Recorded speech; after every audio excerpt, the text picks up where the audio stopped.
이제 좀 이해가 됩니다. 아, 그렇습니까? 아니, 지금 28년 전 그 당시에 그 정도 성능을 보여줬으면 네. 이미 우리 한국의 자동차가 자율주행 완성된 5단계 차량으로 전 세계를 석권해야지 이런 생각을 했는데 네. 그때 너무 앞서가신 거네. 너무 앞서간 거예요. 일본에서는 20년 앞서가는 사나이라고 얘기는 들었는데 그렇게 네. 앞서간 건 아니었고요. 아이고, 엄청 앞서가신 거죠. 네. 그러니까 자동차 회사도 관심이 없었고 예, 예. 혹시 정부에서도 관심 없었어요? 그 다음에? 정부에도 관심이 없었고 아까 말씀드린 대로 관심을 가진 게 불란서 정부였고요. 프랑스. 불란서 정부. 그 다음에는 이제 바겐하고 스가 뭐 찾아오고 그런 건 있었죠. 프랑스 정부는 뭘 요청했어요? 그 당시 제가 미국 학교에서 95년도인가 93년도 비디오를 보이니까 조용하더라고요. 수근수근하고. 다들 놀래가지고. 뭐 놀랬다고 봐야 되겠죠. 예. 그 불란서 그 정부 관리하고 아마 대학 그 에콜 데밍이라는 그 대학이 있는데 그 유명한 그 와서는 우리 한번 같이 뭐 프로젝트 한번 해보자. 그래서 그냥 했던 거죠. 그래서 실제로 공동 연구를 하셨어요? 공동 연구지만 사실 우리가 가서 만들어주고 온 거죠. 그럼 자율주행차를 만들어. 예. 불란서에. 네. 그 다음에 그건 어떻게 됐는지 모르세요? 그들은 모르겠지만 하여튼 그러니까 이쪽 AFP에서도 불란서 계통의 통신사 아닙니까? AFP. AFP. 예, 통신사. 그러니까 좀 뭐 그래 하고 한번 보내봤던 것 같아요. 확인을 했던 것 같아요. AFP 통신에서 왔어요? 통신사 왔었는데 이제 그 얘기를 듣고는 뭐 자존심이 상하지는 않았겠지만 말이죠. 과연 그런가 하고 미국의 카네기 멜론 대학에 그 확인을 한 거예요. 아까 말씀하신. 네. 그 결과가 아주 그 당시 그 시기에 가장 최고의 기술이다. 결과가 똑같다. 네. 그러나 이게 자신만만해가지고 자리를 비고 뒤에 앉아 있는 것은 굉장히 위험스러운 일이다. 이런 얘기를 했고. 그 다음에는 이제 어떻게 와전이 돼가지고 뭐 국가 프로젝트가 뭐 단절이 됐다고 아마 얘기를 했던 것 같은데. 네. 그 단절을 했다는 건 굉장히 좀 현명하지 못한 처사에 딱까지도 붙였는데 사실 그게 아니고요. 단절한 적도 없고 준 적도 없고 시작한 적도 없으니까. 시작한 적도 없고요. 정부 프로젝트는 근데 누군가가 그렇게 얘기를 한 거예요. 네. 그러니까 아니 뉴스가 그렇게 흘러가지고 그렇게 된 건데 알겠어요. 일전 와전이죠. 사실. 그러니까 프랑스 정부도 관심을 갖게 되고 프랑스 계열의 통신사를 보내서 취재도 시키고 네. 대학의 공신력 있는 검증도 거치고 이랬다 이 말씀이군요. 네. 그러니까 AFP가 검증을 해주신 거죠. 그리고 또 독일의 자동차 회사들에서는 어떤 제안을 했습니까? 독일에는 이쪽에 와서 한 3일씩 뭐 이렇게 같이들 숙식까지는 아니지만 여기 머물면서 연구를 하고 나중에는 이제 MOU를 맺자고 서류까지 왔는데 다 적어놓고 보니까 뭐 상당히 쓰는 게 많아요. 예. 그 정말 이걸 해야 돼 해가지고 생각해서 나도 찢어버린 거죠. 어떤 MOU를 요구했는데요, 그쪽에서? 그때 MOU는 두 대의 동일한 차를 만들어가지고 한 대는 한국에서 그걸 가지고 실험하고 한 대는 독일에서 하겠다 이런 얘기였거든요. 공동 개발하자? 공동 개발하자죠, 일종의. 그래서 양국에서 실험해보자? 양국이 아니라 양사에서 그러니까 근데요, 그런 요구를 왜 거부하셨어요? 그때는 저도 상당히 바쁘고 잘 나갔고요. 그 다음에 뭐 지금 전수해주는 입장에서 뭐 크게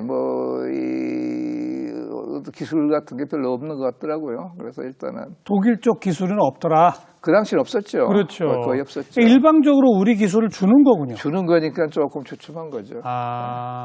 얻을 게 있으면 당연히 하죠. 예. 제가 쫓아가서 하죠. 예.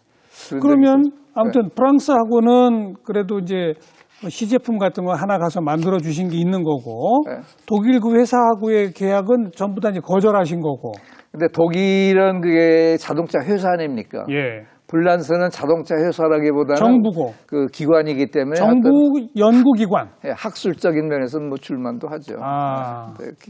독일 같으면 바로 그걸 역이용 당할 수도 있고 이제 그런 차원에서 일단은 거절을 했다고 봐야 되겠지. 그리고 한국 정부는 아무 얘기가 없었고 한국 자동차 회사도 아무 얘기가 없었고. 아마 그때 계약이랄까 그 당시 과학기술부가 된지 뭐가 된지 몰라 일단 그 기록에 남은 프로젝트였습니다. 그건 국가 대 국가의 프로젝트로 진행이 된 거죠. 프랑스하고의 그거는 거기 원래 그 기술 제휴라는 게 있어요. 불란서하고. 근데 이제 불란서에서 요 제목을 가지고 우리가 합시다 하고 제목을 걔들이 픽업을 한 거죠. 그래서 그걸 저희들이 같이 한 거예요. 그러니까 저희들이 그걸 하지 안 하겠다 할 이유도 없고 국가 대 국가의 사업이니까. 좋아요. 그러니까 그 프로젝트는 그걸로 완성된 거죠. 그럼 그 후에는 뭐 하신 거예요, 박사님? 그 후에는 계속 개발했죠.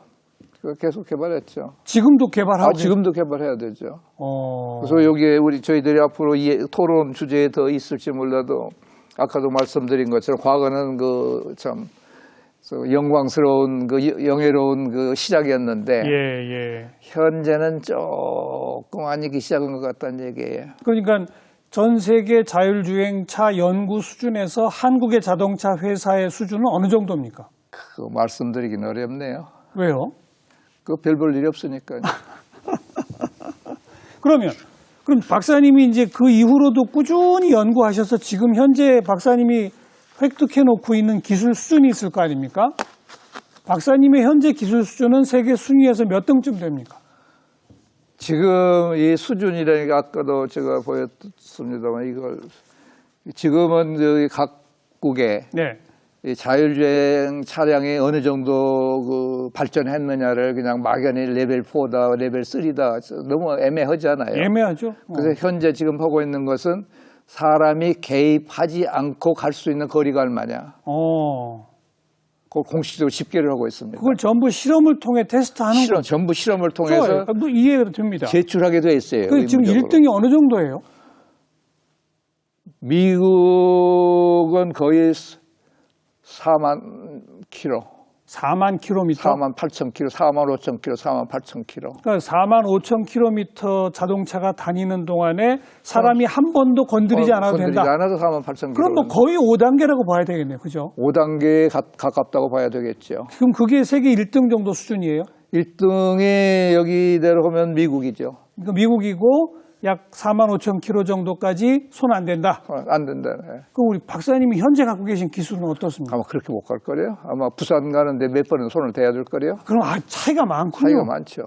그 이유는 지금 똑같은 센서를 쓰고 똑같은 컴퓨터를 쓰긴 쓰는데 어떤 방법론에서 조금 다를 수가 있어요. 그리고 그 사람들 엄청나게 많은 실험을 하고 있어요. 그렇죠. 돈을 많이 들이니까. 돈을 많이 들으니까. 그런데 우리는 그게 안 되니까 그 면에서는 기술적으로는 거의 유사하다고 해도 구현 면에서 떨어질 수밖에. 그러니까 한마디로 우리 93년, 28년 전 그때는 우리가 세계 1등이었는데 지금은 한국 수준이 저 밑에 있다. 심지어 박사님마저도 그렇게 그다음에 미국은 그렇다 치더라도 중국은 한때 저희들 기술을 얻어가기 위해서 가진 노력을 많이 했거든요. 그 노력이 뭐냐면은 이 스카웃을 공식적으로 못 하니까 홍콩에다 회사를 만들어 놓고 거기 가서 중국 사람들과 연구를 하게 이렇게 해서 빼던 이런. 근데 지금은 오랜 옛날이야가 되어버린 거죠 지금은. 왜 그러냐면은 3, 4위가 다 중국 거예요. 지금 3등, 4등이 중국 업체예요. 그리고 중국의 연구 결과를 인터넷상에서 나타난 거 보면 대충 알거든요. 뭘 썼다. 보면 가공할 만하죠. 그래요. 아니, 진작부터 좀 정부가 막대한 자금을 또 자동차 회사도 우리 박사님한테 투자했다면 그렇게 우리가 1등 할 수 있었던 거 아니에요? 제가 생각할 땐 저가 아니고 진짜 일할 수 있는 사람한테 투자를 했으면 그렇게 떨어지는 결과가 아닐 겁니다. 그러니까 이미 이렇게 놓으신 게 있으니까 그걸 저는 일단 지나간 사람이고 그걸 응용해서. 근데 그게 우리가 다시 그 영광을 되찾을 수가 없느냐 했을 때 희망이 전혀 없는 건 아니다고 저는 말씀드리고 싶은데. 지금부터라도 하면 된다. 지금 기술을 할 수 있는 것 같은데 여건이 그렇게 안 돼 있는 거예요. 어떤 여건이냐. 그걸 말씀드려도 되겠습니까? 네, 말씀하세요. 되새김질 연구를 많이 하고 있다. 되새김질? 되새김질 연구. 한 번 한 걸 또 하고 또 하고. 또 되새김질 하는데 여물이 필요하지 않습니까? 그렇죠. 정부가 자꾸 밀어 넣어주고. 근데 한 번 한 연구 또 하라고만 해요? 뭐 또 했던 결과가 나오지 않은 거 계속 하고 있는 거죠.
그나저나 우리 박사님 보시기에는 언제쯤이면 네.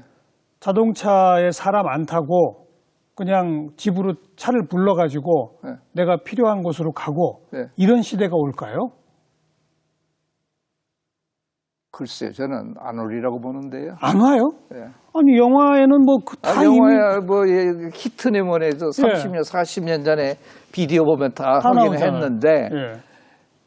일종의 꿈이겠죠. 왜요? 왜냐하면은 거기 기사도 미국에서 그런 이 기사가 요새 많이 나오고 있어요. 지금 그 AI다 이런 그 방법으로는 그 인간 어떤 새로운 조건, 새로운 돌발 상황에 대해서 대처할 수가 없다 이런 얘기고. 그래요? 그러지 못할 그게 돌발 상황이 발생할 수 있다는 게 있다 그런 게 존재한다면은 사람들은 그 차를 타지 않을 거다 이런 얘기. 예. 하긴 자동차라는 레벨 건 3나 4 정도에서 일단 보조 수단 정도로는 오케이인데 그거 진짜 앞에다 놔두고 잠을 잔다든지 그것은 당분간 상당히 뭐 연구 의도될 수 있고 안 될 거다. 그래서 최근에 죄송합니다 말씀드립니다. 최근에 앨런 머스크가 중국에서 발표를 한 적이 있어요. 네. 2020년도 말에는 레벨 5 기술을 다 완성하겠다 했거든요. 예. 그게 얼마나 지금 지탄을 받고 있는데요. 진짜 뭘 알고 하는 소리야? 하는 식으로. 그러니까 자동차는 그냥 단순한 제품이 아니라 안전 문제가 있는 거니까, 그죠? 안전이죠. 그죠? 네, 안전 문제가. 만에 하나라도 있을 수 있는 우려. 네. 이게 있으면 사람들이 두려움이 있죠. 그거는 극복 못해요? 극복을 넘어서지 못해요? 근데 연구를 많이 해야 되겠죠. 근데 그 연구가 과연 5년 내에 끝날 거냐, 2년 만에 끝날 거냐 하는 어떤 가늠을 잡을 수 있는 상황이 지금 안 돼 있는 거죠. 근데 또 어떤 분들은 이렇게 얘기합니다. 사람이 자동차 운전하고 다니면서도 엄청나게 많은 사고가 나잖아요. 네. 사람이 사람의 감각과 사람의 어떤 행동에 의존했을 때 사고율이 높지 않습니까? 그거보다는 자율주행차가 훨씬 사고율을 낮출 것이다. 이런 얘기는 맞지 않나요? 맞는 얘기이기도 한데 또 최근에 누군가 거기에 대해서 반박을 좀 했더라고요. 뭐라고요? 그 비교를 그렇게 하면 어떻게 합니까? 얘기해요. 예를 들어서 그런 높은 차에 높은 가격에 차가 사고 나는 거고 비교를 해야 되지. 무슨 소위 말해서 엉터리 차 또는 그냥 술 먹고 사고 난 차 그냥 뭔가 소위 말해서 도로에서 그냥 뭐 여러 가지 상황을 전부 몰아가지고 뭐 10배보다 낫다는 것은 조금 그 비교 자체가 완벽히 믿기 어렵다. 어렵다죠, 사실. 동계. 예를 들어서 뭐 그게 비싼 차라면 그 비싼 차 종류의 차량에 비교했을 때 예, 얼마나 예. 더 고고해야 되지. 뭡니까 시내 바닥에서 발생하는 모든 경우에 모든 그 사고를 다 합쳐놓고 이거보다 낫다 하는 것은 조금 비교의 그 샘플링이랄까 비교 대상이 조금 옳지 않은 거 아니냐 이런 얘기가 나오고 있어요, 사실은. 그러니까 박사님 말씀대로 3단계, 4단계 정도로 사람이 타서 보조적 수단으로 사용하라. 그렇게 하면 제일 쉽지요. 그런데 그렇게 얼마 전에도 보조적 수단으로 사용하고 있는데 그 젊은 사람들이 뭐 안에서 술 마시고 어쩌다가 큰 사고 나고 막 그랬잖아요. 그렇죠. 보조적인 수단으로 생각하지 않는다는 얘기는 위험할 수 생을 있다. 포기했거나, 생을 예. 포기했거나 아니면은 기계를 너무 믿었거나 그거죠. 알겠습니다. 기계를 믿었고 파티를 하지 어떻게 맨정신으로 그걸 합니까? 그리고 최근에 비디오 보면 그 차가 그 넘어진 트럭 그걸 들이받았잖아요. 예. 그 코멘트가 그래요. 저 사람 미친 사람이 아니고서야 왜 이걸 들이받느냐 얘기예요. 그래서 이 얘기인데 4 내지 3 정도 뒤에 타고 내가 졸 때 좀 도와준다든지 뭐 정도인데 그걸 그냥 왜 뒤에 가서 잠을 잡니까? 앞자리 놔두고. 맹신하면 안 된다. 맹신하면 안 되죠. 예. 근데 그게 너무나 그건 매스컴도 책임이 있고 메이커도 책임이 있고 너무나 부풀려가지고 그렇죠. 금방 그러니까 세계 누구보다 빨리 자율주행차를 직접 시범까지 보여주신 분의 말씀이니 우리가 믿어야 되겠네요. 기술 너무 함부로 믿지 말아라 이 얘기로군요. 그리고 제가 오늘 시작하면서 우리나라에서 처음으로 뭐 내비게이션도 개발하셨다, 드론도 개발하셨다. 그건 몇 년대쯤입니까? 그것도 대개 한 1995년도 얘기입니다. 그게. 그래서 1995년도에 내비게이션을 만들어서 그 전자 지도가 있어야 되잖아요. 그렇죠. 전자 지도라는 게 없었으니까 그때는 없죠. 지리원에 가서 뭐 한 장에 뭐 얼마씩 주고 여러 장을 사다가 그것도 다 못 오니까 동대문 이쪽만 전부 플로팅을 해가지고 전자 지도 만든다는 그래서 했는데. 그때도 역시 앞서가셨던 거예요. 요즘은 내비게이션 그 업체들에서 거의 매일처럼 자기네 회사 차량들을 보내가지고 매일매일 업데이트를 하잖아요. 그래야 성능을 발휘하는 거 아닙니까? 그렇죠. 그때는 이제 그것까지는 인프라가 없었던 거죠. 통신 수단이 없었던 그러니까요. 거죠. 그러니까 가는 길은 알지만은 막힌 길은 몰랐다는 모르죠. 얘기예요. 그리고 그 내리션도 나옵니다. 그다음 드론은 뭐 왜 또 개발하셨어요? 드론은 뭐야 참 우리가 그 드론도 중국한테 뺏기고만 셈인데 그게 유용하잖아요. 저희들은 그 우편물 배달, 그 캠퍼스가 본부에 그 우편물이 오면 다 대학별로 이거 소팅을 해가지고 또 이 대학하고 또 사범대학하고 가야죠. 그건데 공과대가 좀 떨어져 있어요. 예. 이렇게 올라갔다 이렇게 내려오면 되지 않습니까? 그 실제로 본관에서 실험을 쭉 했었죠. 본관에서 공과대학까지 우편물 배달을 했어요? 그 테스트만 하고 지금 제가 그 동안에 안 했는데. 그게 사실 쉬운 거거든요. 이렇게 하고 GPS가 있었으니까. 뭐 어려울 게 없죠, 사실. 예. 요즘 뭐 아주 값싼 드론도 많이 나오는 거 보면 사실 어려울 기술은 아니죠. 똑같죠. 드론인데 이제 최근에는 이제 GPS가 있어야 드론 역할을 하거든요. 예. 아까 얘기한 웨이포인트 점을 찍어가지고 가는 이런 위치 정보가 있어야죠. 위치 정보가 있고 미리 지정된 항로가 있고 그거 따라가는 거 쉽죠. 그래서 그것도 유용한 거고 차후에 어떤 딜리버리 같은데 그 용도가 많고 군용도 물론 있고요. 농업용도 있고. 농업용 지금 많이 쓰고 있죠. 예.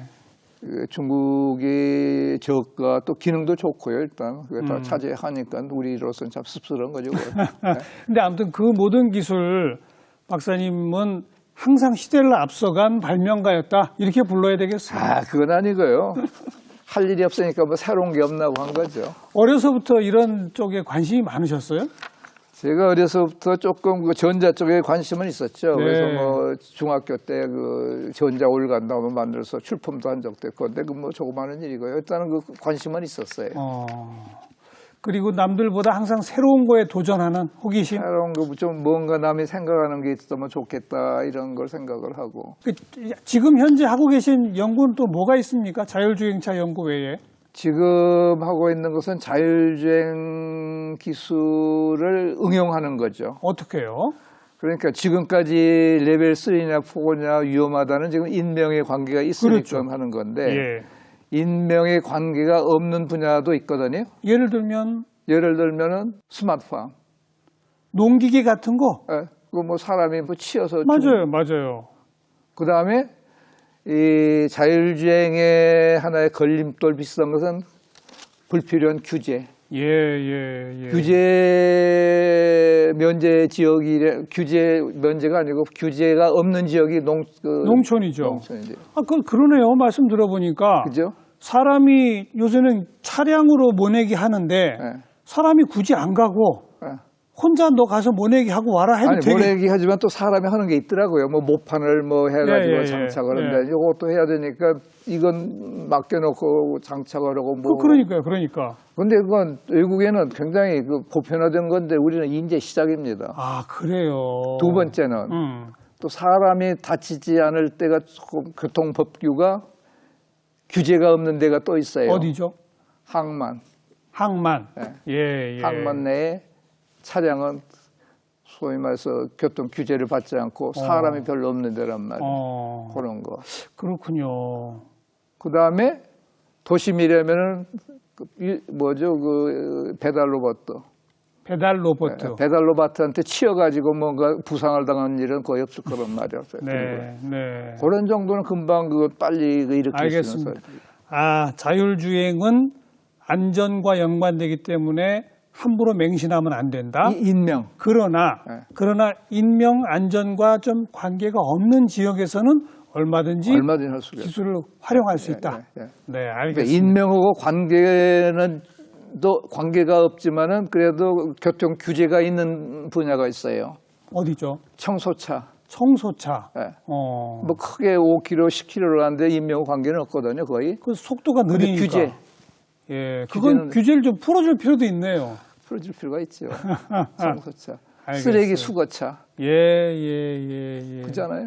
이런 방식으로 이건 기술 개발과 함께 또 법 제도적인 어떤 정치적 논의도 함께 이루어져야 되는 거거든요. 그렇죠. 그래서 물론 모든 사람이 다 그 미래 자율주행 기술에 또 뛰어드는 것도 좀 비효율적이고 진짜 스마트한 사람들, 진짜 머리가 좋은 사람들은 그거 하고 그다음에 돈 버는데 흥미가 있는 사람들은 그거 이용해가지고 사업을 일으켜서 고용 효과도 느리고 그래서 양면 작전으로 나가야 되지 온 나라가 그냥 자율주행 레벨 5만 해야 되겠다고 하는 것도 좋기는 하겠지만은 약간 뭐 미련하다는 얘기를 써도 됩니까? 아무쪼록 앞으로도 계속 연구 좀 많이 해서 후학들한테 좋은 자극을 주시기 바라겠습니다. 네. 여러 가지로 감사합니다. 한민원 박사 오늘 고맙습니다. 네, 고맙습니다.